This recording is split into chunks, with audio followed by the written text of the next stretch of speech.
in your family passed away, like grandma, you quickly took that sugar coupon and went to the grocery store and bought that coveted pound of sugar. The next day, the Gestapo would knock on your door and say, you did not turn in that coupon by law, but you have to inform on your boss, your neighbor, your friend, your family, how they think and talk politically. And you come once a week to our office. I will not arrest you now, but if you don't do that to inform us, then if you don't do that, then I arrest you. This way, what they did, they created a network of informers. Everybody informed on their neighbor, their friends, their family, whoever they know, they informed. Even children on their parents. A network of informers. We were scared to talk in our home. We couldn't trust the mailman. We couldn't trust the plumber. We couldn't trust the electrician. Anybody would come to our home.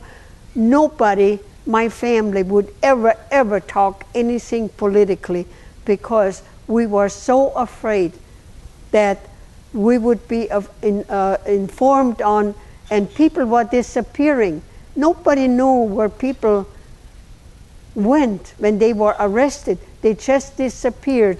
And when the family inquired if one of their family member got arrested, the government told them protective custody. That's what they called it. We did not know that we had concentration camp. We didn't know anything. We found out that we had concentration camps after the American and the Allies liberated us. We were horrified that that was going on. We were horrified. So I remember it was, I think, February 09, just after the inauguration in Washington. I was driving to the Capitol in the morning, and I had my car radio on, and they were giving the news. And I heard President Obama say, anybody who criticized me, report it to the White House. I almost crashed into the car ahead of me. I was so startled. I thought, is this happening already here? Reporting it to the White House. Can you imagine that?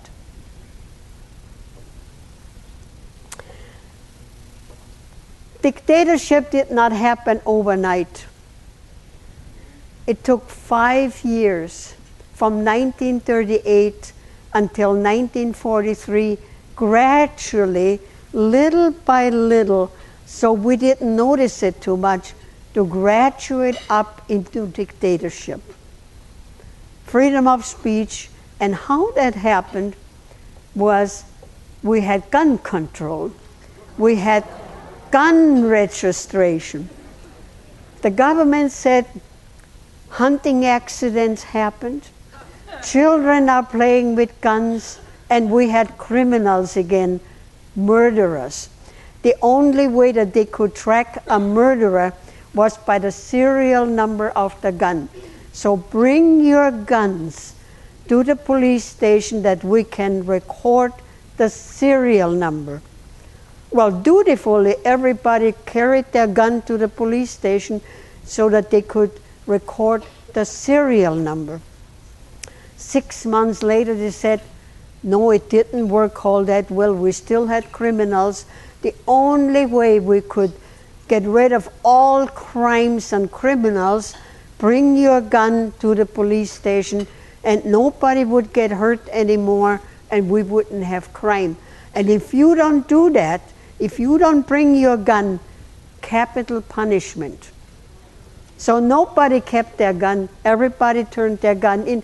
They already know who had a gun because we registered our guns. Keep your guns and buy more guns.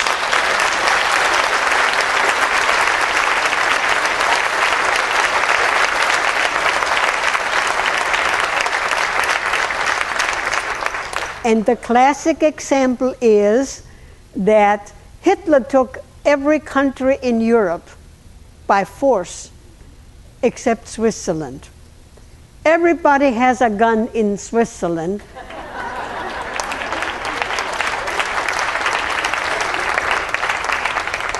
And even their military keeps all their equipment in the closet ready to go. And Switzerland did not have a war for more than 600 years.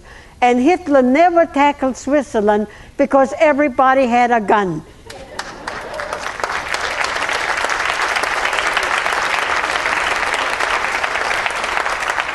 Just make sure that you stack up on ammunition. A gun is no good if you don't have ammo. Like I said, Hitler was a very clever politician. He also nationalized our churches. He said those beautiful cathedrals and your beautiful Gothic churches, they need a lot of restoration and upkeep, so we have to have a church tax. There's not enough money coming in by donation on Sunday, so we have to have a church tax. When you pay your income tax, you pay another 2% tax for the upkeep of the churches. The reason for that is that he did it, he could muscle the pastors and the priests that they did not speak out from the pulpit because they would lose their funding. So they were silent, except for a few of them, and they paid for with their lives. So be very careful. I remember about years ago, I spoke up there in Canada, and one lady told me from in the audience that the assessor came to her church to measure out the footage. Well, they have a church tax in Canada, so they can control the churches. So, like I said, dictatorship did not happen overnight. It took 5 years. Now, if we could have kept our guns, we would have fought a bloody battle to the last man and women to keep our freedom of speech, but we lost it. We lost it, and we were under total dictatorship. Just don't let that happen here. When the people fear the government, that's tyranny. But when the government fears the people, that's liberty.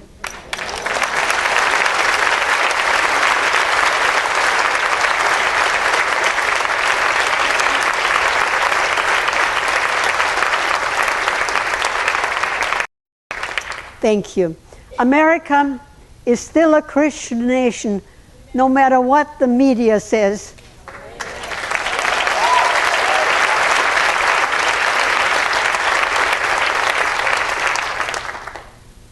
God is still on the throne. He will not forsake us. Just like He did not forsake us in Austria when the Americans liberated us. Those of us who sailed past the Statue of Liberty, we came to a country of unbelievable freedom and opportunity.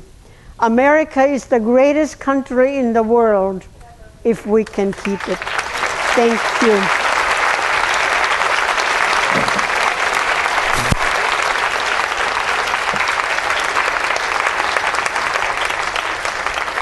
Thank you very much.